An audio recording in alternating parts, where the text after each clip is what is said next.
The medical bay of the UE's Valiant hummed with quiet activity as Dr. Lisa Carter checked her supplies one final time. She had done this routine hundreds of times before, but today felt different.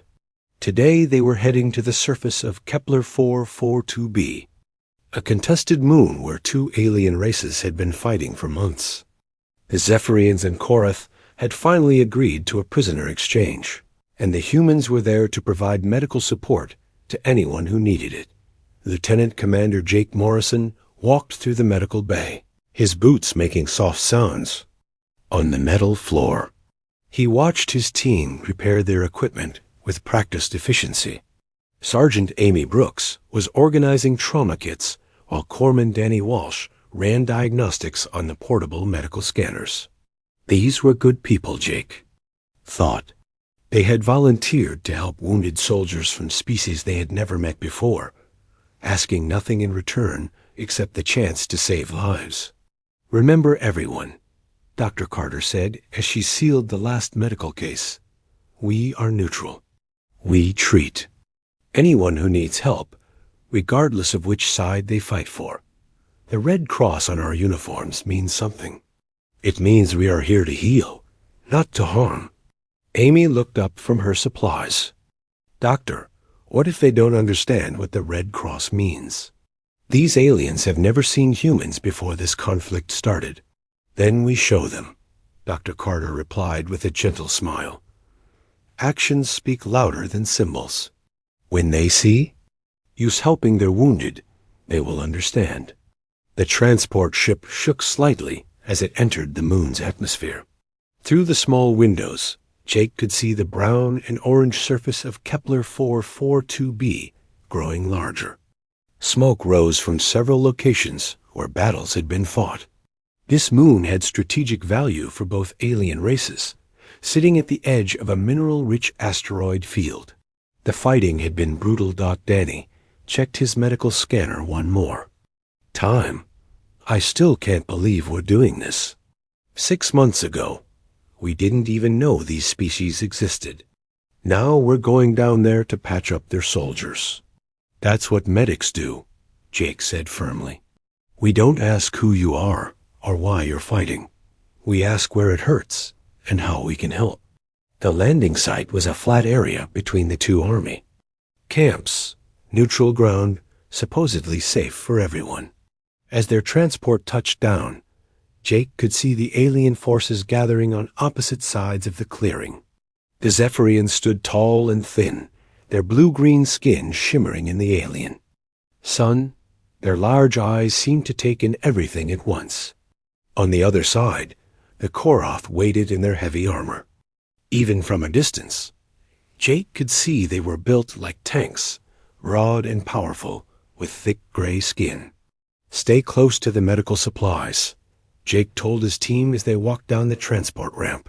"Keep your hands visible and move slowly. We don't want anyone thinking we're a threat."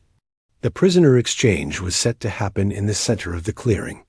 Representatives from both sides approached a simple table that had been set up for the occasion. Jake noticed that several aliens on both sides were injured. Some limped, others had visible wounds that had been roughly bandaged. His medical training made him want to help immediately, but he knew they had to wait for permission. Dr. Carter carried a basic medical kit and wore her white coat over her uniform. The Red Cross symbols were clearly visible on her chest, arms, and helmet. She had insisted on making them as obvious as possible.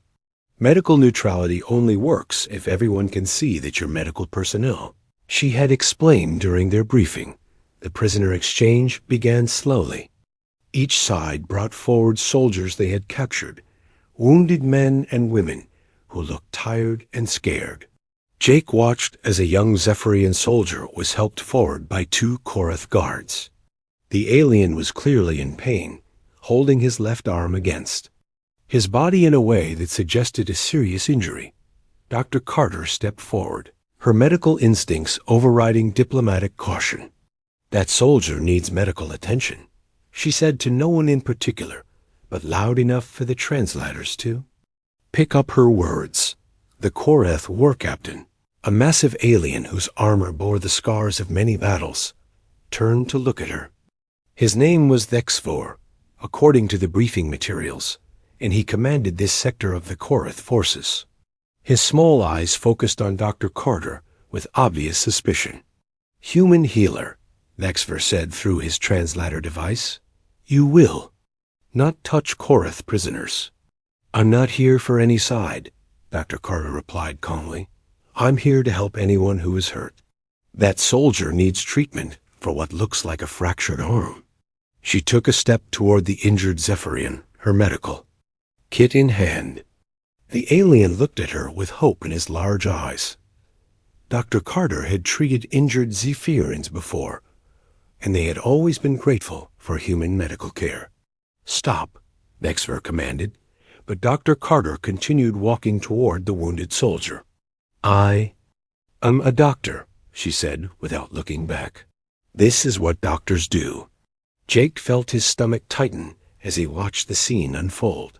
Something was wrong.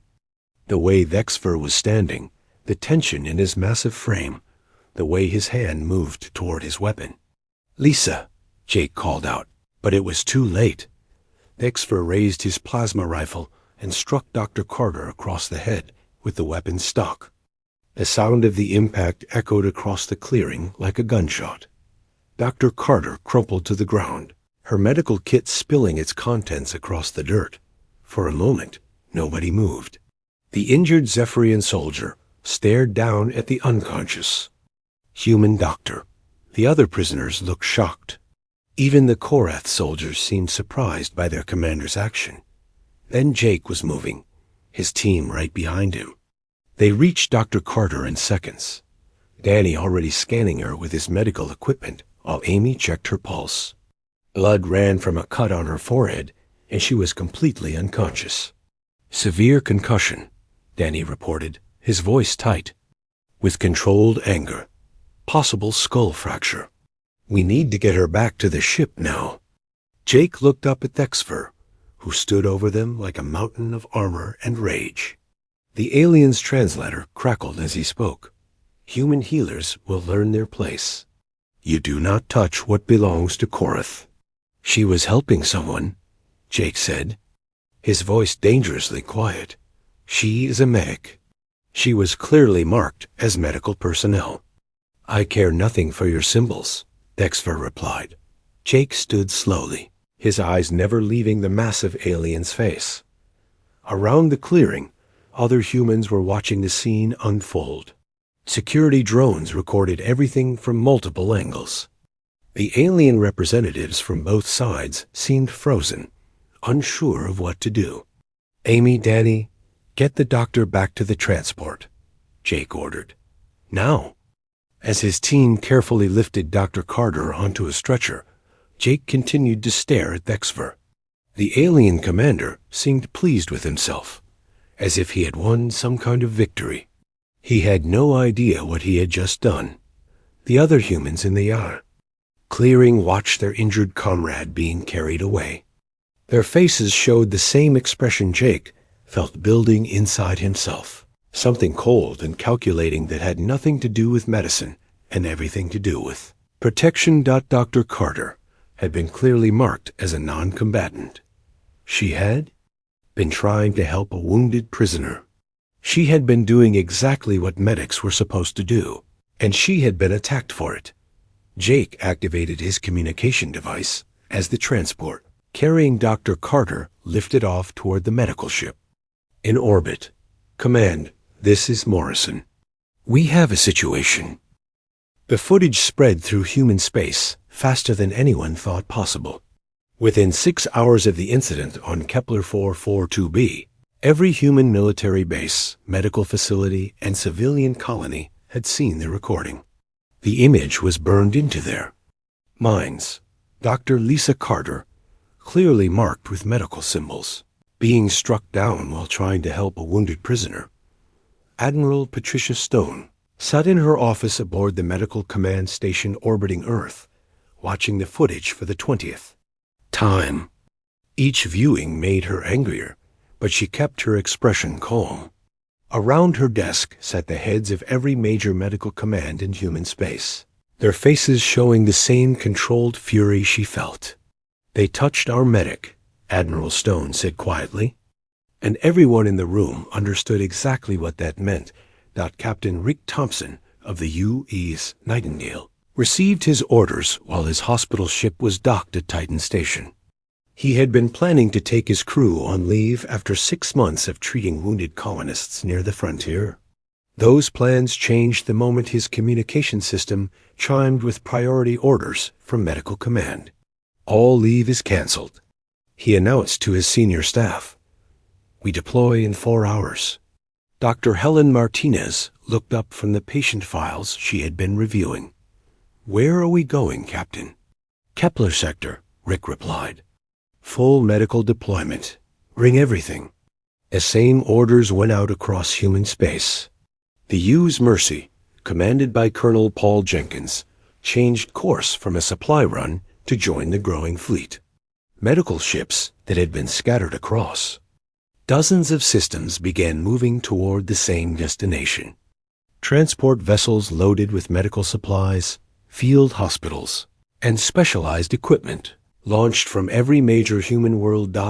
What the aliens didn't understand was that human medical personnel weren't just healers. They were trained soldiers who had chosen to save lives instead of taking them. They knew how to fight, how to plan military operations, and how to survive in hostile territory. The only difference was that they had dedicated themselves to healing rather than harming. But when someone attacked a medic, that choice became less clear. The Korath leadership didn't seem to grasp the significance of what had happened. War Captain Dexver had filed a report claiming that the human had interfered with a military operation and had been disciplined according to Korath military law. The Korath High Command treated it as a minor incident between alien species who didn't understand each other's customs. "The humans will complain," General Korth Axe told his staff during their daily briefing. "They will demand an apology. We will give them some meaningless words, and they will be satisfied." The Zephyrians saw things differently. They had been receiving human medical aid for months, and their wounded soldiers spoke with deep respect about the human healers who asked for nothing in return except the chance to help. Captain Veltar of the Zephyrian Third Fleet had studied human history and culture as part of his intelligence duties.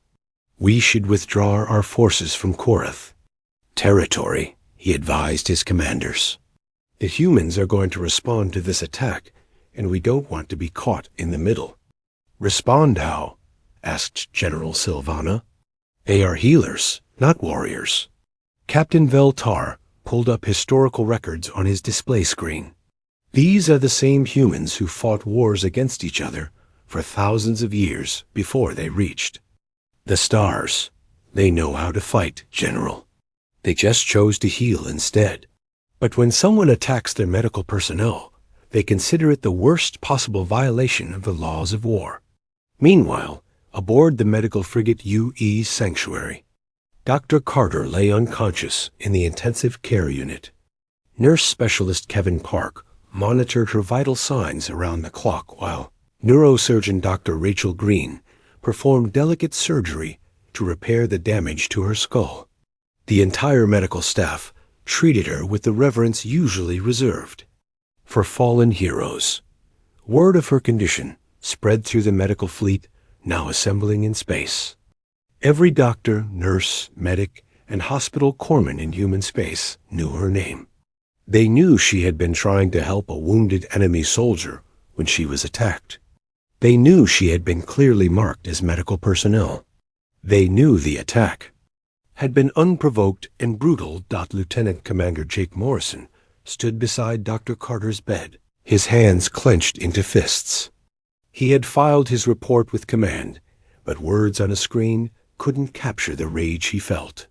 His team had been threatened while doing their job, while following every rule of medical neutrality, while trying to save lives. "How is she?" asked Dr. Martinez as she entered the medical bay. "Stable," Kevin replied without taking his eyes off the monitors. Dr. Green says the surgery went well, but there might be permanent damage. We won't know until she wakes up. Dr. Martinez nodded and placed a gentle hand on Jake's shoulder. The whole fleet is talking about this. Everyone knows what happened down there. Good, Jake said, his voice carrying an edge that hadn't been there before. They should know. Across the growing fleet, similar conversations were taking place. Medical personnel who had spent their careers saving lives were having thoughts they hadn't experienced since their combat training. Doctors who had taken oaths to do no harm, or remembering other oaths they had taken about protecting their comrades and defending the innocent. The transformation was subtle but unmistakable. Hospital ships began requesting escort vessels. Medical supply transports asked for armed guards. Field medics started requesting additional equipment that had nothing to do with treating patients. Admiral Stone watched the fleet reports coming in from across human space. In less than 24 hours, they had assembled the largest medical deployment in human history.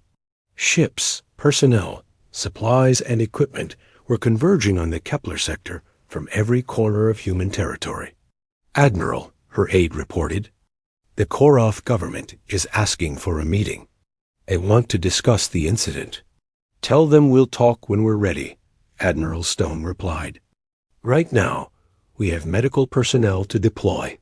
The aide hesitated. They're offering to pay compensation for the injured doctor. Admiral Stone's expression didn't change, but her voice carried a chill that made everyone in the room step back. Tell them we don't want their money. Tell them we want to provide medical aid to their forces. Medical aid, Admiral. That's right. We're going to help them. We're going to help them so much, they'll never forget what happens when you attack. A human medic. A message went out through official diplomatic channels, but the real communication was happening through the deployment itself. Every alien government with intelligence capabilities could see the massive human medical fleet moving toward Koroth space. They could count the ships, analyze the equipment being transported, and try to understand what the humans were planning. What they couldn't understand was the psychology behind it.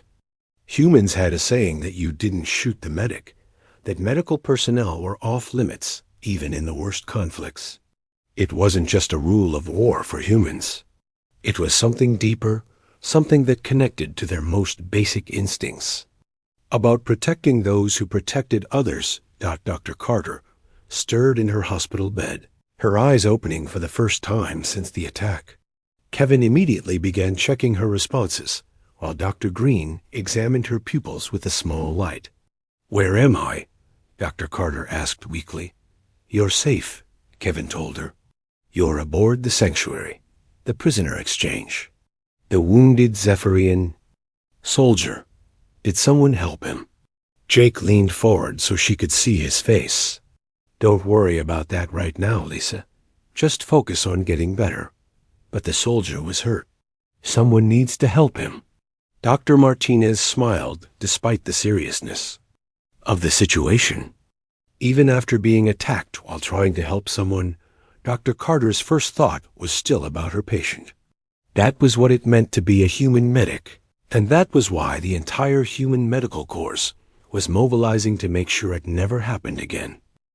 The human medical fleet arrived at the edge of Koroth space, like a swarm of white angels carrying red crosses. What the Koroth military expected was angry demands for justice and threats of retaliation. What they got instead was something far more unsettling, an offer to help. Colonel Mary Johnson stood on the bridge of the medical command ship U.E.'s Hope, studying the tactical displays showing Koroth military positions throughout the sector. Her staff called it Operation Hippocratic Shield, but Mary preferred to think of it as a lesson in human nature. The Koroth were about to learn what happened when you attacked someone whose job was to heal others. Send the message to all Koroth. Commanders, Mary ordered her communications officer. We are here to provide medical assistance as required by galactic humanitarian law. We will establish medical stations at all major military installations to assure proper care for wounded personnel. The beauty of the plan was its simplicity. Under galactic law, any species offering medical aid could not be refused without violating the same humanitarian principles that protected medical personnel. The Korath had already broken those rules by attacking Dr. Carter, so they couldn't refuse human medical help without looking even worse to the galactic community. Dr. Peter Brown received his assignment aboard the hospital ship UES Florence, which was heading directly toward the largest Korath military base in the sector. He had volunteered for this mission the moment he heard about the attack on Dr. Carter. Like every human medic, he understood that their safety depended on the respect that all sides showed to medical personnel. Remember, Peter told his medical team as they prepared to deploy, we are here to help. We treat every patient with the same care we would give to our own people. But we also remember everything we see and everyone we treat. The first Korath medical station was established on the moon of Zerion 7, where a major Korath garrison was recovering from recent battles with Zephyrian forces. Commander Susan Lai led the advance team, setting up a full-field hospital within sight of the Korath command center. The aliens watched with confusion as humans unloaded medical equipment that was more advanced than anything in Korath territory. Why are they doing this? Asked Commander Vexter as he watched human medics efficiently assemble their medical facility. They claim it is humanitarian aid, his aide replied. But something feels wrong about this. Commander Vexter was right too. Be suspicious. The human medical teams weren't just there to treat wounds and cure diseases. Every patient who received human medical care also received something else, a small neural monitoring device that was implanted during routine procedures.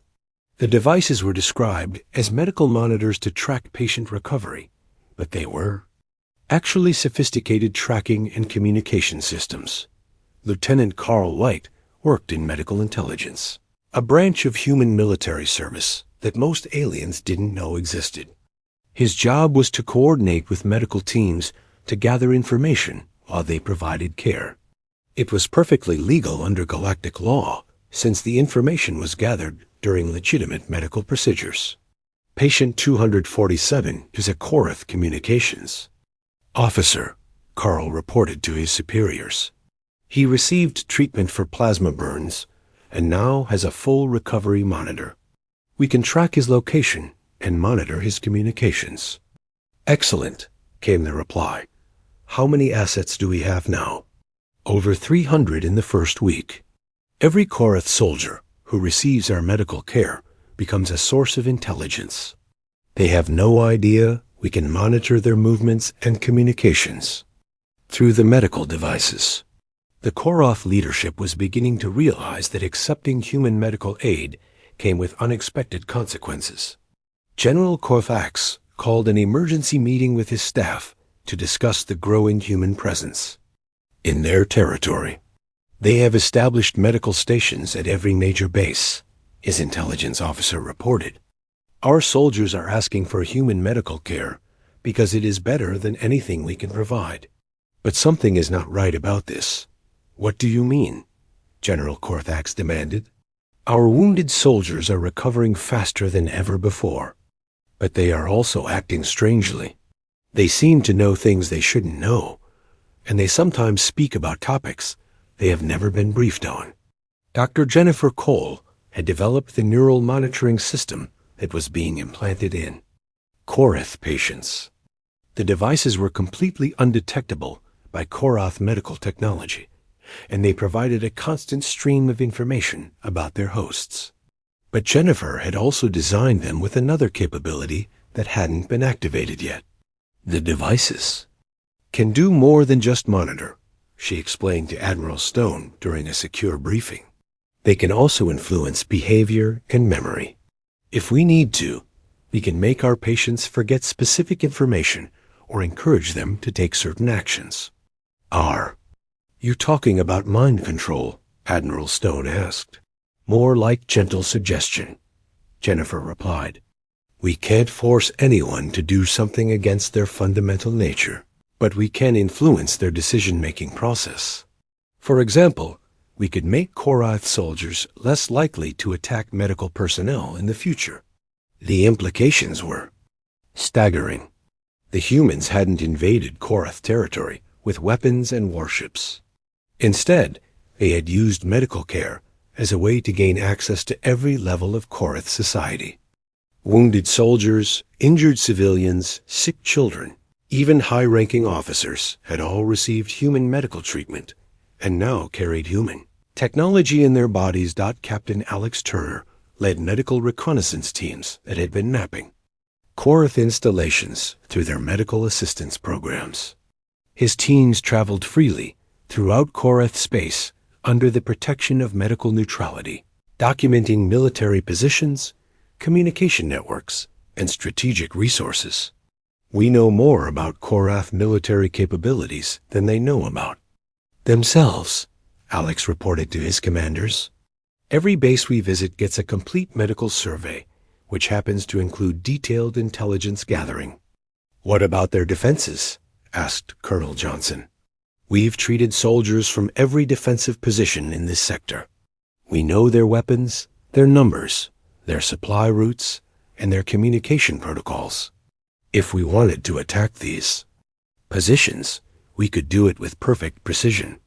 But the humans weren't planning to attack. They were demonstrating something far more sophisticated, complete control over their enemy's survival. The Korath Empire was learning that humans could be more dangerous as healers than as warriors. The breakthrough came when Dr. Brown's team was called to treat a group of Korath officers who had been injured in a training accident. Among the patients was General Korthax himself, who had suffered severe injuries when a weapon malfunction destroyed part of his command bunker. We need to save him, Peter told his surgical team. This is exactly the kind of opportunity we've been waiting for. The surgery took 8 hours, during which Peter and his team not only repaired the general's injuries, but also implanted the most advanced monitoring device they had developed. When General Korthax woke up, he felt better than he had in years. The human medical technology had not only healed his wounds, but had actually improved his overall health. What the general didn't know was that the device in his body was now transmitting every conversation he had, every order he gave, and every strategic decision he made directly to human intelligence services. We have access to the highest levels of Korath command, Carl Weick reported to Admiral Stone. General Korthax is essentially working for us now, even though he doesn't know it. What about the soldier who attacked Dr. Carter? Admiral Stone asked. War Captain Maxver is being transferred to a forward position near the front lines, Carl replied with a smile. His new orders came directly from General Korthax, who has been having thoughts about the need to discipline officers who violate humanitarian law. The message was spreading throughout Korath society. The humans were everywhere, helping everyone, and remembering everything. They had turned medical care into the most effective intelligence operation in galactic history, and they had done it all while maintaining perfect legal and ethical standing under international law. Dr. Carter, now recovered from her injuries, watched the reports coming in from the field. The scar on her forehead was permanent, but her mind was as sharp as ever. She understood what her colleagues were doing in her name, and she approved completely. They're learning, she told Jake Morrison as they reviewed the intelligence reports. The Korath are learning that attacking medics has consequences they never imagined.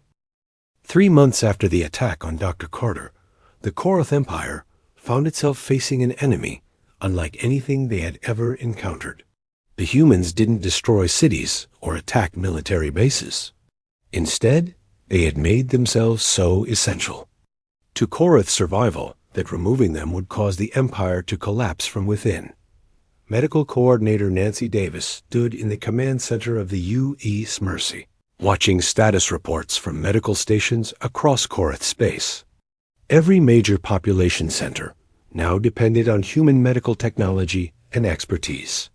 Korath hospitals had been upgraded with human equipment. Korath doctors had been trained in human medical techniques. Korath patients relied on human-manufactured medicines that their own factories couldn't produce. "Show me the dependency analysis," Nancy requested from her intelligence officer. Lieutenant Bobby Taylor pulled up a holographic display showing the Korath Empire's medical infrastructure. Red lines connected human medical stations to Korath facilities, creating a web that covered the entire empire. "They can't function without us anymore," Bobby reported. "If we withdrew our medical support today, their healthcare system would collapse within a week." "And they know this?" Nancy asked. "General Korthax mentioned it in a conversation we recorded yesterday. He told his staff that the Empire has become addicted to human medical care, and there's no way to break that addiction without massive casualties."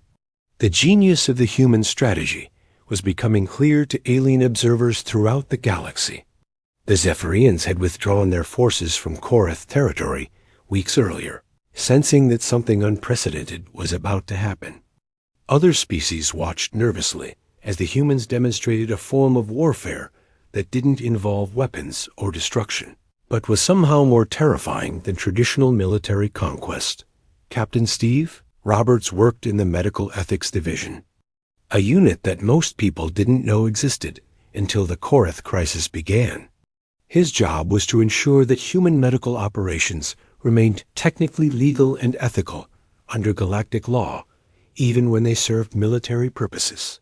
"We're not violating any treaties," Steve explained to a committee of alien observers who had come to investigate human activities in Korath space. "We provide medical care to anyone who needs it. We don't discriminate based on species, politics, or military affiliation. Everything we do is perfectly legal. But you're gathering intelligence through your medical operations," accused the Altarian representative. "We gather medical information about our patients," Steve replied calmly. "If that information happens to have intelligence value, we're not required to ignore it." Medical personnel have always been in positions to observe and report on conditions in the areas where they work. The aliens left the meeting frustrated and confused. The humans had found a way to conduct military operations under the cover of humanitarian aid, and there was nothing anyone could do to stop them because they were technically following all the rules. Dr. Jennifer Cole's Biological Warfare Division had been busy developing new ways to demonstrate human capabilities without causing permanent harm. Their latest creation was a virus that caused temporary paralysis in Korath physiology, but was completely harmless to other species. The virus was designed to be highly contagious, but not fatal, and only human medical technology could produce. "The cure: we're ready to deploy the paralysis virus," Jennifer reported to Admiral Stone. "It will spread through the Korath population in about 2 weeks. The symptoms will last for several days without treatment, but our cure can eliminate the effects in hours." "Will it cause permanent damage?" Admiral Stone asked. "None at all. They'll be uncomfortable and unable to move normally, but they'll recover completely once we treat them. It's designed to demonstrate our capabilities rather than cause real harm." "Deploy it," Admiral Stone ordered. "Let's see how quickly they ask for our help." The virus was released at a Korath military base where human medical teams were providing routine care.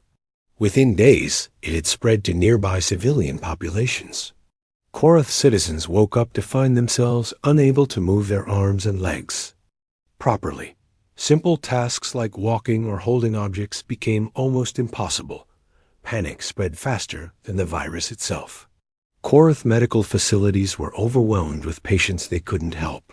Their doctors had no idea what was causing the paralysis or how to treat it.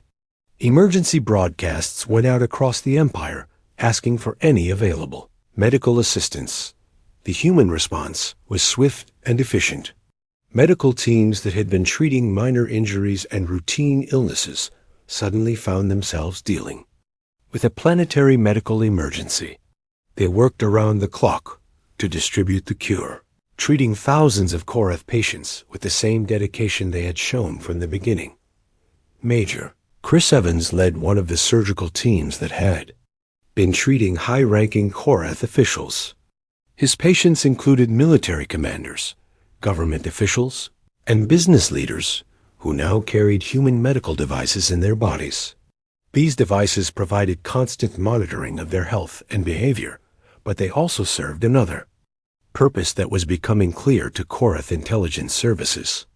"They're not just watching us," reported Intelligence Director Zexmar to General Korthax.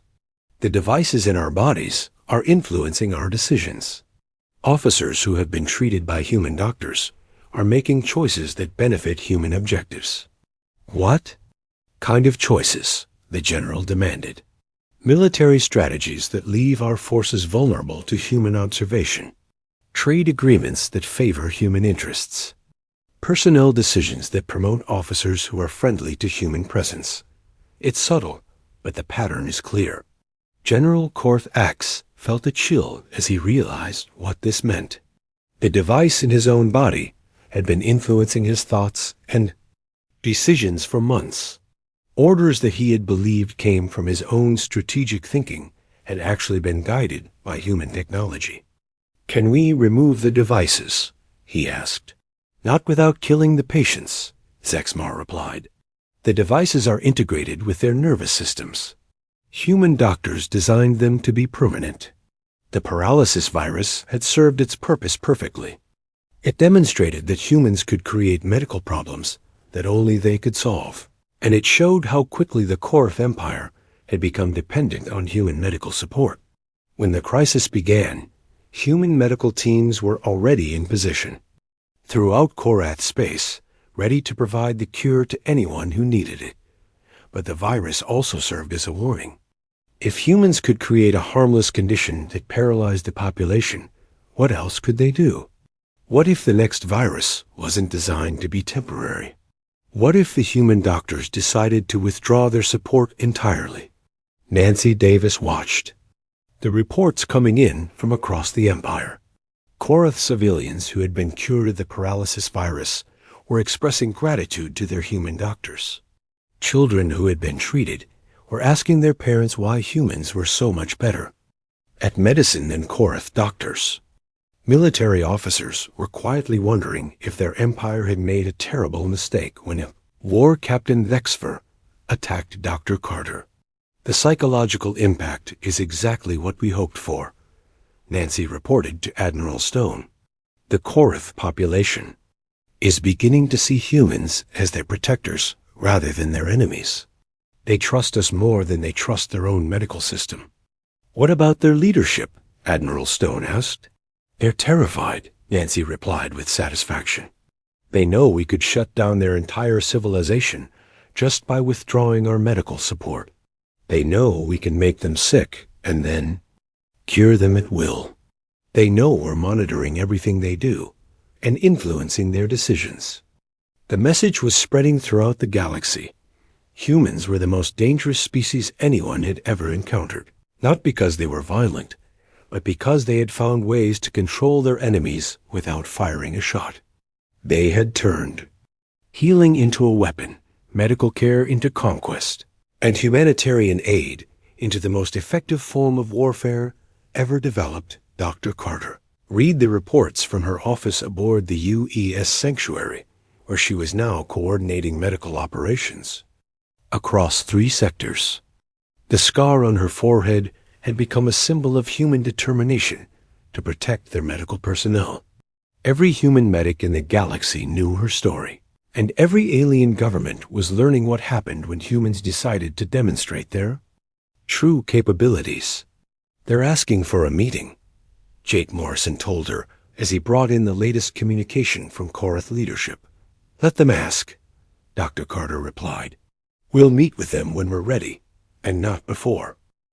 6 months after Dr. Carter was attacked on the surface of Kepler 442b, War Captain Vexfer found himself lying on a medical bed in the same hospital where his victim had been treated. The irony was not lost on anyone present, especially the human doctors who were working to save his life. The condition had appeared suddenly and without warning. Vexfer had been leading a patrol along the disputed border when he collapsed, his massive body racked with pain at Korath Medical Science. Couldn't identify or treat. His subordinates had rushed him to the nearest medical facility, which happened to be a human-operated hospital that had been built to serve both military and civilian populations. Dr. Peter Brown examined the test results for the third time, shaking his head in apparent confusion. "I've never seen anything like this," he told his medical team. "It's some kind of neurological condition that's affecting his motor functions and causing severe pain. Without treatment, he'll be dead within days."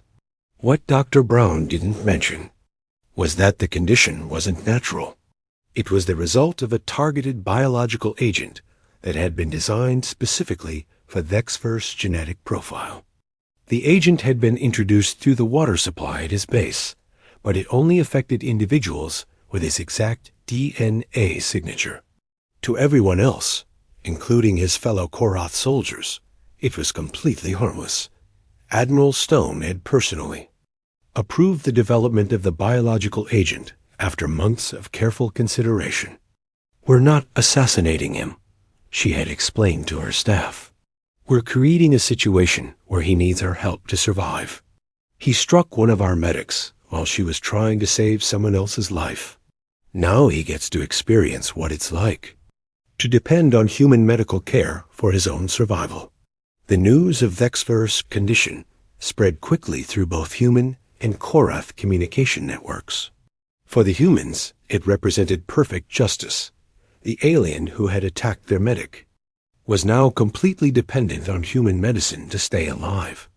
For the Korath, it was a terrifying demonstration of human capabilities that they were only beginning to understand. General Korthax received the report about his subordinate's condition while sitting in his command center, surrounded by the Hyuns, human medical equipment that had become essential to his own survival. The device in his body was transmitting every word of the briefing to human intelligence services, but he no longer cared about maintaining operational security. "How is this possible?" he asked his medical advisor. "Our best doctors can't even identify what's wrong with him, but the humans claim they can treat it." "Sir, I think we need to consider the possibility that the humans caused this condition," the advisor replied carefully. "The timing is too convenient to be coincidental." "Are you suggesting they poisoned him?" "I'm suggesting they have medical capabilities that we don't understand. They can create diseases that only affect specific individuals, and they can cure conditions that our technology can't even detect." Dr. Carter stood outside Vexfer's medical room, studying his chart through the transparent wall. The alien who had struck her with his rifle was now barely conscious, his massive frame reduced to helpless weakness by a condition that human science had created and could easily cure. "Are we really going to save him?" asked Jake Morrison, who had been watching from beside her. "That's what medics do," Dr. Carter replied, echoing the words she had spoken on the day of the attack. "We save lives, regardless of whose life needs saving, even after what he did to you, especially after what he did to me. This is our chance to show him and everyone else what human medical personnel really stand for." The treatment began immediately. Dr. Carter personally oversaw Vexfor's care, working alongside Dr. Brown and a team of specialists who had been studying his condition for weeks. They administered medications that existed nowhere else in the Mao galaxy, using techniques that Korath science couldn't replicate. Slowly, carefully, they brought the war captain back from the edge of death. His pain decreased, his motor functions returned, and his massive strength began to flow back into his limbs. Throughout the process, Dr. Carter explained each step of the treatment to him, making sure he understood that his survival depended entirely on human medical knowledge and compassion. "Why are you helping me?" Dexter asked during one of his lucid moments, his voice weak but filled with genuine confusion. "Because I'm a doctor," Dr. Carter replied simply. "This is what doctors do. But I struck you down. I violated the laws of war. I showed no respect for your medical neutrality." "Yes, you did. And now you're learning what medical neutrality actually means. It means we help everyone who needs help, even people who have hurt us." The psychological impact of this demonstration extended far beyond the medical bay where the expert was recovering. Across the Korath Empire, citizens were discussing the human doctors who had saved the life of someone who had attacked them. Military officers were questioning the wisdom of treating human medical personnel as enemies. Government officials were beginning to understand that humans operated according to principles that made them both incredibly dangerous and surprisingly merciful. The formal apology came 3 weeks later, delivered by General Korth Axe himself during a ceremony that was broadcast across both empires. The general stood before a joint assembly of human and Korath officials, his words carefully chosen to acknowledge the magnitude of what had occurred. "The Korath Empire formally apologizes for the unprovoked attack on Dr. Lisa Carter," he announced. "War Captain Vexver violated the laws of war and the principles of medical neutrality that protect all healing personnel. We implement immediate reforms to ensure that such an incident never occurs again." The reforms were comprehensive and permanent. The human medical protection protocols became mandatory training for all Korath military personnel. Attacking medical personnel became a capital crime under Korath law. Human medical symbols were granted the same protection as Korath religious symbols, making any assault on medical personnel equivalent to a crime against the state itself. The most significant change was in attitude. Korath soldiers who had been treated by human medical teams spoke with deep respect about their experience. They told stories of human doctors who worked without rest to save alien lives, who treated enemy soldiers with the same care they gave to their own people, who asked for nothing in return except the right to continue healing. Captain Alex Turner completed his final intelligence report 6 months after the crisis began. "We have achieved complete strategic dominance over the Korath Empire without firing a single shot," he wrote. "Their military depends on our medical support. Their civilian population trusts our doctors more than their own. Their leadership understands that we can end their civilization simply by withdrawing our medical assistance. More importantly," he continued, "we have established a new model for resolving conflicts with alien species. Instead of destroying our enemies, we make them dependent on our help. Instead of conquering their territory, we make ourselves essential to their survival. Instead of ruling through fear, we demonstrate our power through compassion." The final scene of the crisis played out in the same medical bay where Dr. Carter had been treated after her attack. War Captain Nexver, now fully recovered, stood before the human medical team that had saved his life. His massive frame was healthy and strong again, but his attitude had been completely transformed. "I owe you my life," he said to Dr. Carter, his voice filled with genuine gratitude and shame. "You don't owe me anything," she replied. "But you do owe something to every medical person you encounter in the future. You owe them the respect and protection that their mission deserves." Bexver nodded solemnly and extended his hand in the human gesture of friendship and respect. Dr. Carter took it without hesitation, demonstrating once again the principles that had guided her throughout the crisis. News of the handshake spread across the galaxy within hours. The image of a human medic shaking hands with the alien who had attacked her became a symbol of both human mercy and human power. Other species studied the image and the story behind it, trying to understand how humans had managed to turn a simple, assault into a demonstration of their civilization's most fundamental values. The 47th Medical Battalion returned to their humanitarian mission, but now they worked under very different conditions. Alien military forces treated human medics with a respect that bordered on reverence.